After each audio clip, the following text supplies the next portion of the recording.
mga bossing, dahil nga po mga bossing ko, papalapit na ng papalapit ang January 14, yan po ay unang full moon ng buwan mga bossing. Kaya pag napanood nyo to, kailangan meron kang ganito mga boss. Ano po ba ito mga bossing ko? Alam nyo po ba na ang star anise ay isa sa mga nagtatawag ng good fairies? Ang star anise mga bossing, yung amoy po niyan, mabango po yan. At yan ay nilalagay din mga bossing ko sa mga pagkain. Lalo na pag marinig kayo ng ganito sa manok mga boss, lalo tuturbuhin nyo, napakabango po niya.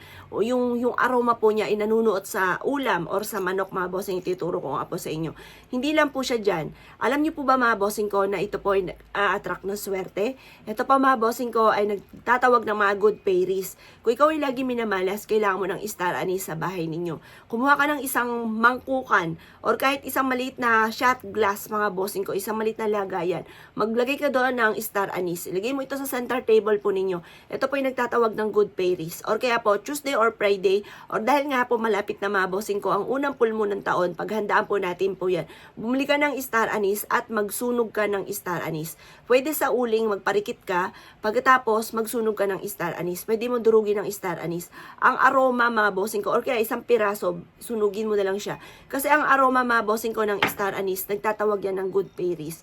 Kung lagi kang minamalas, wag mo yan pagtisan. Marami tayong pwedeng gawin mga bossing ko sa pamamagitan ng star anise. Makakatawag ito ng good fairies. Kung ikaw po ay lagi minamalas, lalo na sa pera, masipag at matyaga ka naman, ay kailangan gamitan mo ito ng star anise. Kasi yung amoy na nasusunog ng star anise, nagtatawag ito ng katuparan sa mga pangarap po ninyo. Magtataboy po ito ng kamalasan. Kung magulo ang inyong pamilya, kailangan magsunog ng star anise para matigil ang kaguluhan na yan. Kung ano may mga pinag-aawayan sa pera, mga bisyo na hindi maiwasan, barkada, matutulungan kayo ng star anise. Basta laging positive mga bossing ko. Ang binubukas sa bibig, magaganda. Lagi nyong, watch your word mga bossing. Lagi nyong, bago mo sabihin, lalo na yung mga pangit, pag-iisipan mo munang mabuti. Kasi yung mga salitain, nagaganap po yan. Makapangyarihan ang ating salitain, ang ating mindset. Kaya kailangan mga bossing ko, panin mga magaganda kung gusto mo maging matagumpay ngayon 2025. I-reverse po natin ang mga nagaganap. Pwede rin naman maglagay ka ng star anise sa ilalim ng inyong pong unan or kaya sa ilalim ng inyong higaan. Ang dulot ito ay napakaswerte. Tutulungan ka nito para makapag-isip ng tama, kayo po ay makatulog ng mahimbing. Kasi habang natutulog daw po tayo, nagpapahinga yung diwa natin. May mga negative spirit na mas mabilis na tatalaban ka, kakapit sa inyo, dahil nagpapahinga yung diwa natin. Kaya kailangan meron kang protection kagaya ng star anise. Magpauso ka ng ganito, lalo na tutukan nyo yung altar po ninyo. Dahil sa altar, lagi tayo diyan nagwi-wish.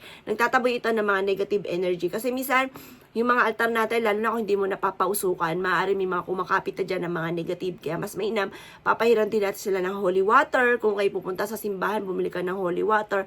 Tapos, magpauso ka ng star anise at ang dulot nito ay swerte. Kung gusto mo maging matagumpay, ngayon darating na unang full moon, gawin nyo na po ito. January 14 po yan. Magsisimula na 6:30 AM mga bossing ko. Ang full moon, pwede ka mag-wish na umaga. Pero kung gusto mo makita talaga ang full moon, kasi sa umaga, nandyan yung buwan, pero hindi mo siya nakikita kasi maliwanag yung araw. Ay maliwanag yung langit. Ngayon, kung gusto niyo siya makita, sa gabi niyo siya gawin ng alas 7 ng gabi, mga bossing. Para nakikita mo yung liwanag, mga bossing ko, ng full moon. Kaya ako kininiwala at nais siya po itong gawin. Napakabango mga bossing ko ng star anise. Subukan niyo na siya. Huwag ka na magpatumpik-tumpik pa at good luck po sa inyo po lahat.